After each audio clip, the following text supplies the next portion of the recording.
It's pretty obvious that our healthcare system is not helping midlife women thrive. The limited and often suppressed information available to women is confusing enough on its own.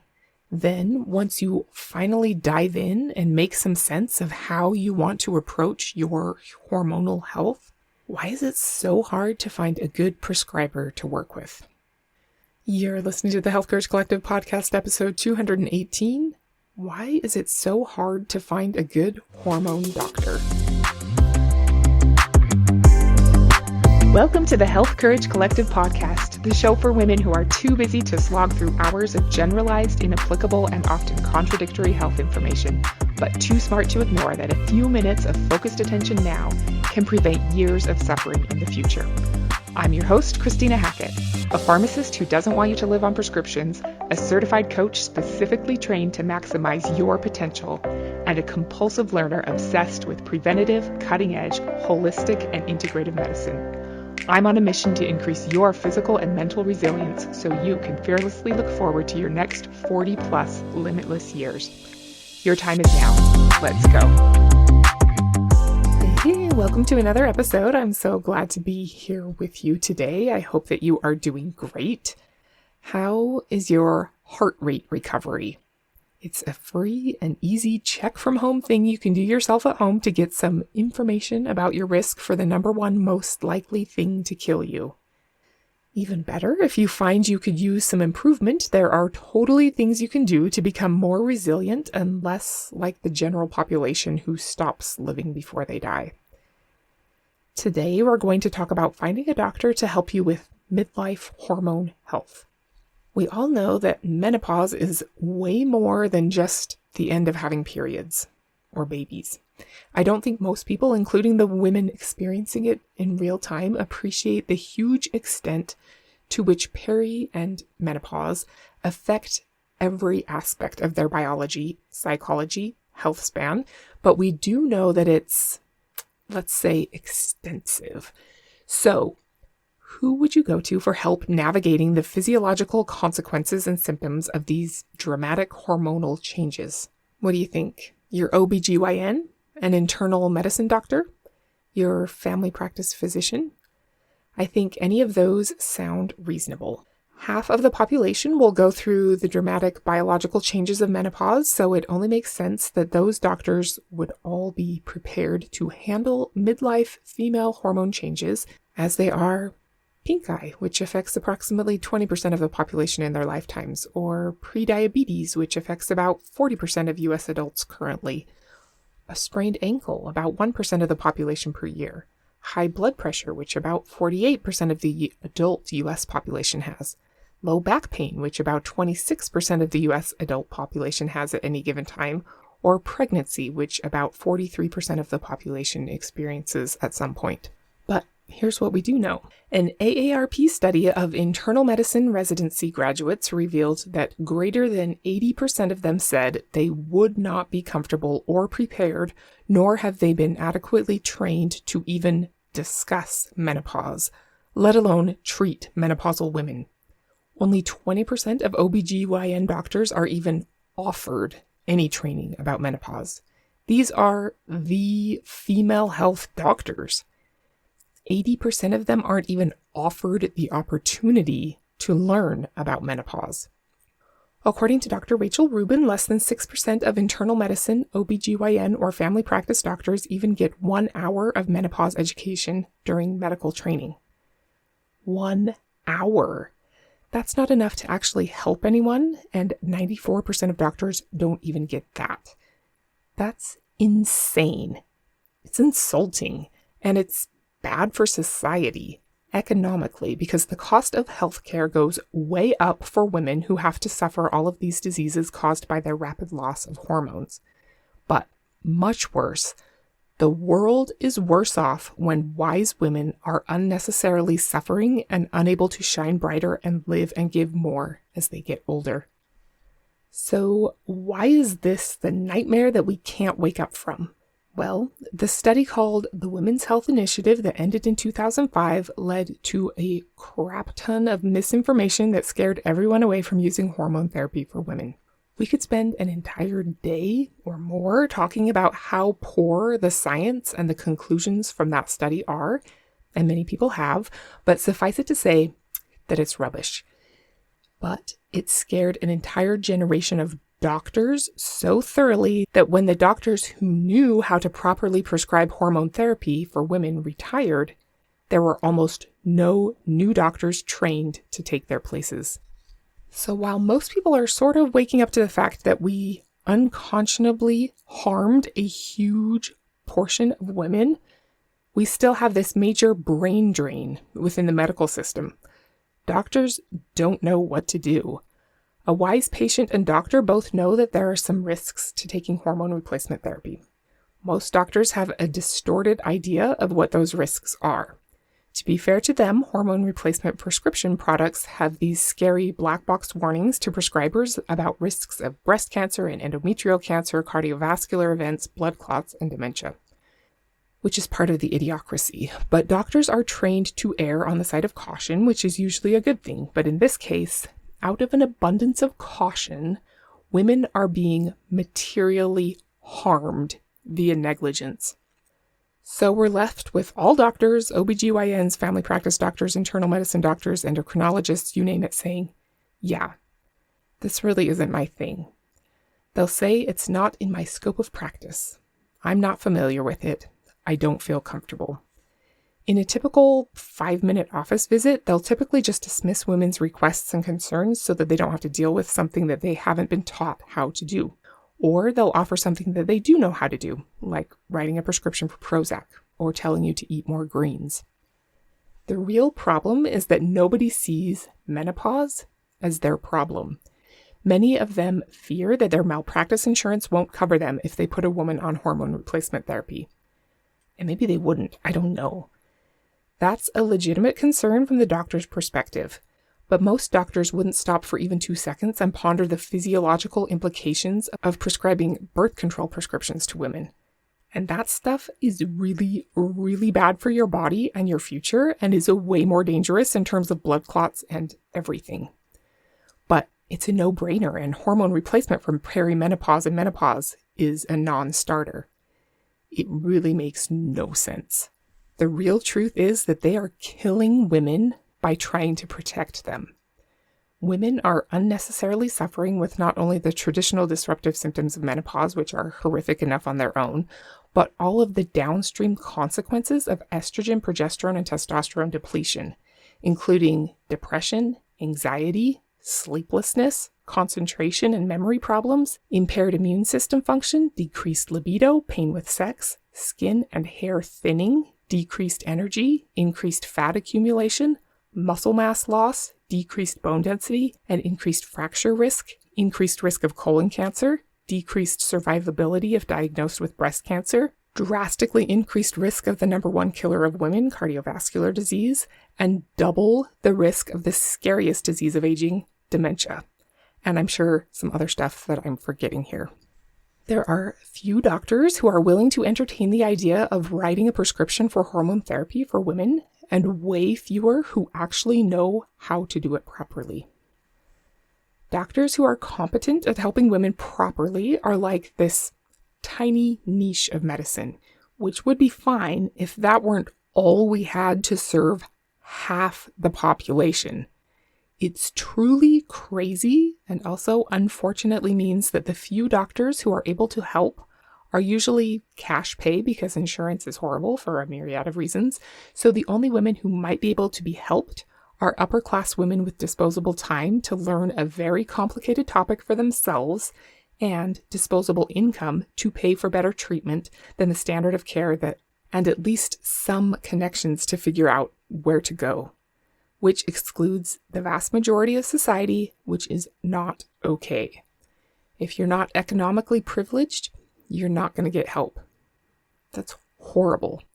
There's also a whole nother rabbit hole we could go down about how pharmaceutical industry drives medical education and medical practice, and Big Pharma doesn't care about women's health. Their cash cow died with the vilification of women's hormones in 2005, so they're not interested in doing anything to help women moving forward. This isn't just my opinion. I've heard from researchers who said that they will get started on organizing a clinical trial, and then after months of work, would talk to someone at the pharmaceutical company who says, "Oh, sorry, we've let the women's health department go. We're focusing on allergies now." Or, "Oh, sorry, we just got a new CEO and he said women's health is no longer a priority." And Dr. Rachel Rubin went to the FDA and got a bunch of smart, perimenopausal aged FDA women together in a room to say, "This is so crazy. We need to get this scary black box warning taken off vaginal estrogen products." They all agreed with her that it wasn't accurate science, but then they said, "Oh, no, we need industry," meaning pharmaceutical companies, to initiate. And when she pointed out that the pharmaceutical companies had no financial interest in doing so, they just shrugged their shoulders. Yet, there was a very similar warning on testosterone products for men, and as soon as that black box warning got put on testosterone replacement therapy products, a new study was designed within minutes. It was very poorly done, but concluded that testosterone replacement therapy doesn't actually increase cardiovascular risk, so the FDA took away that black box warning immediately. Dr. Rachel Rubin said this quote, which I think sums up this whole topic so well. "Women's health, menopause in particular, is important to nobody. When it's nobody's problem, nobody takes ownership over it." End quote. It's so true. I think this is slowly changing a little bit. It's more talked about now. There's some celebrity buzz, which I think helps normal women feel more comfortable talking to one another. But we still have a long way to go and not nearly enough medical providers who are competent at helping them. This opens the door to another problem. As if all of this weren't bad enough, because there is a huge group of smart, successful women who are being woefully underserved and not okay with that. There are now all kinds of products and services geared toward helping midlife women, but that aren't actually what she needs. Some of them with good intentions, trying to be helpers where no one else is stepping up, and some of them who just want to make a quick buck from this underserved market. Many of them are driving their sales under this disguise of activism or feminism. So now we have a whole different problem to be on the lookout for. We can discuss supplements and multi-level marketing companies some other time. In terms of finding a medical provider who will prescribe hormone replacement therapy for you, there are new hormone clinics popping up with prescribers who don't really know the nuances of prescribing hormone replacement for women. Some people call them doc-in-a-box clinics or boutique clinics. I think they're mostly there in the hopes of helping women, but they're staffed with providers who don't realize how little they know. This could potentially be worse than not having anyone help you. Well, I don't know about that, maybe. But it's not good. It's not what's going to give you a huge amount of leverage in safely and enjoyably preventing or drastically delaying all of the chronic diseases of aging, the way a well-designed, personalized hormone replacement regime does. I have heard some crazy things over the years, like doctors who keep pushing more and more and more testosterone on women till their levels are as high as men's levels, because the women feel great. They have tons of energy. Their libido is higher than it's ever been. The provider thinks they're doing this great thing for her quality of life. Meanwhile, her voice has completely lowered. She has facial hair and is physiologically different than an optimal female should be, and is pumping out all kinds of androgen metabolites that are not natural in high levels. Then there are lots of clinics who basically treat everyone the same. They know the basics of what worked for one or two women, what they saw one provider do for someone one time, and they use that to cookie cutter treat every woman. So now we have two problems. The majority of doctors are not willing to help women with hormonal health, and then the ones who are, many of them are incompetent. So what's a girl to do? Well, I believe we deserve to live in a world where science is science, and professionals who took solemn oaths to first do no harm use evidence and experience to build one another up, to all be able to treat women with compassion and expertise. We just don't. And given that that's our reality, I think that the biggest advantage you can leverage for yourself, the best shot you have at sailing through perimenopause and menopause and aging differently than most people, is to acquire knowledge for yourself, to understand typical premenopausal hormones, perimenopausal hormones, and menopausal hormones, to know which are hormones that your body naturally makes and the implications of those that are not, to know what questions to ask and red flags to watch out for, to make sure you're an astute consumer of healthcare, not the end product someone else is trying to cash in on. I'm sure there are more red flags than these, and that you have an intuition that can guide you better than any laundry list I could give you here. But some warning signs that I thought of are: if your provider brushes you off with a terse answer that demonstrates that she's not willing to dive deeper into your questions about whether your hormones could be causing your problems. If he makes a blanket statement about hormones increasing your risk for breast cancer or cardiovascular diseases or being wildly dangerous for everyone. This is a tricky one because this is what the authority, the North American Menopause Society, which was recently renamed just the Menopause Society, says. But if he keeps reiterating that you absolutely need to take the lowest possible dose for the shortest possible duration, that's a problem. If she says that you don't need progesterone because you don't have a uterus, if she recommends or prescribes a synthetic progestin, like medroxyprogesterone acetate, norethindrone, norgestimate, or a Mirena IUD, which contains levonorgestrel, I would turn around and walk out the door if the doctor called a progestin a progesterone. But that's a pretty high bar. I hear some smart doctors do that all the time, and it makes me want to jump out the window. Oh, if the doctor recommends Premarin or conjugated equine estrogens, just run away. Another recommendation by the Menopause Society is that you should never test for any hormones. They should only be used for the short-term relief of symptoms. I think this is wrong, and testing can be valuable. I think the Dutch test is wonderful, though many more traditional prescribers don't. Maybe not a game changer, but I do think good prescribers use testing. Related to this, if they just think hormones are for short symptom relief like hot flashes, in that they don't acknowledge the benefits of proper hormone levels to your mood, mental clarity, sleep, bone density, risk of cardiovascular disease, colon cancer, muscle mass, etc., it's really about whole body health. If they don't see it that way, maybe they're not the best. I think those are more typically things that would happen with a hormone hesitant provider.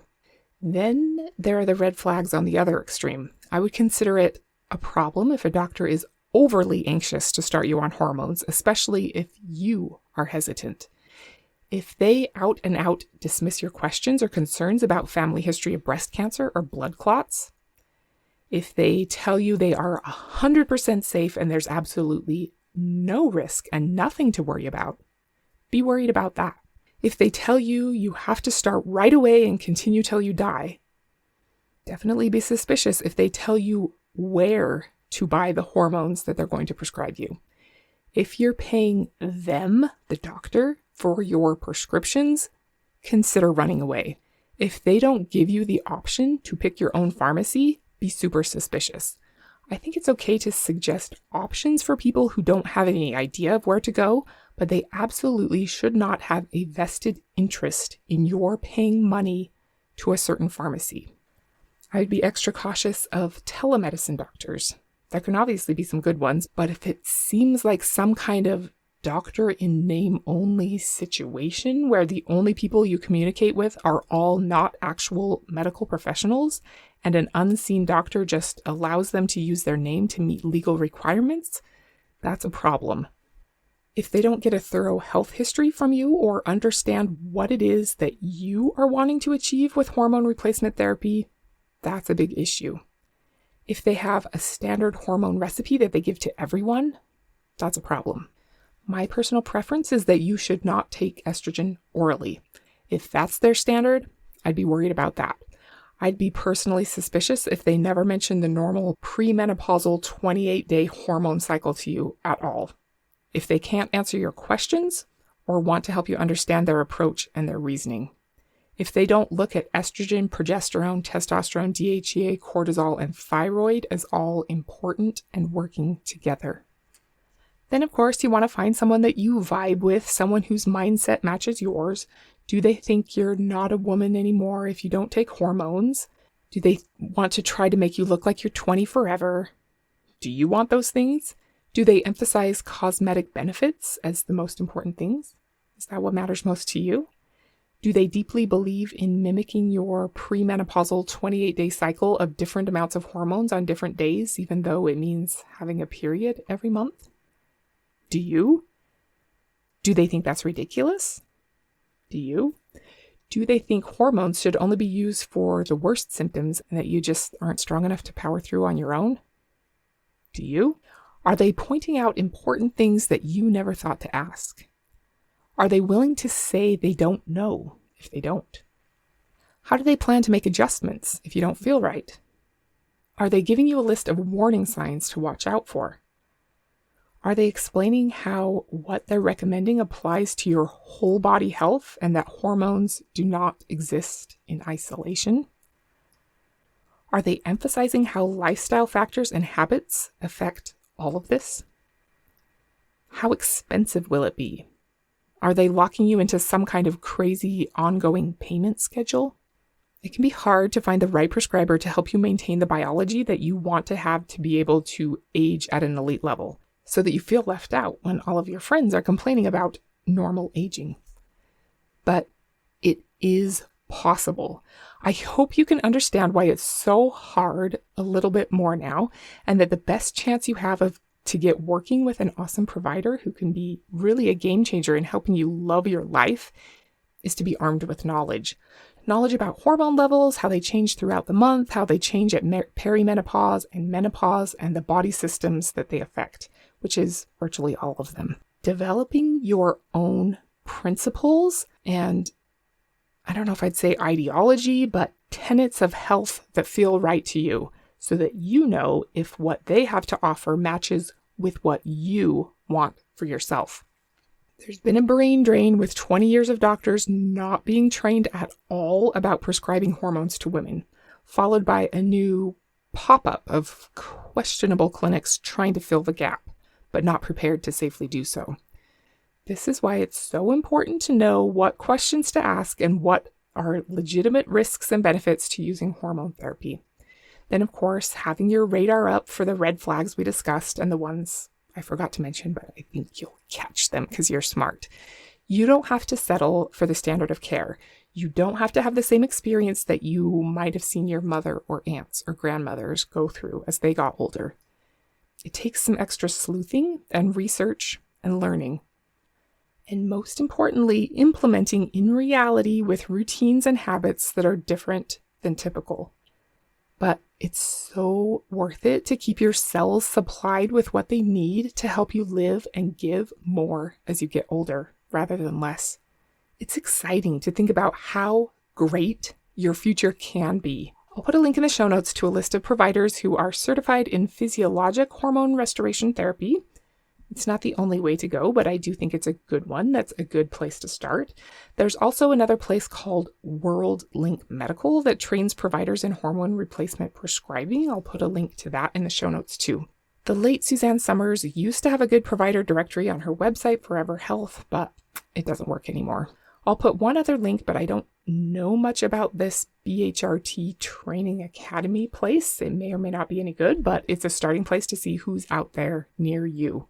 Of course, use all of your other resources to look around too. Word of mouth, asking trusted providers, pharmacists, or midlife age women around you who appear to be aging exceptionally well. Success leaves clues, as they say. I'm excited to see what kind of difference you still have to make in the world, so thank you for being here today. Next week, we're going to talk about 10 mistakes that are commonly made with hormone replacement therapy. Until then, know that you have the ability to find the doctor you need on your elite aging team. And don't be normal.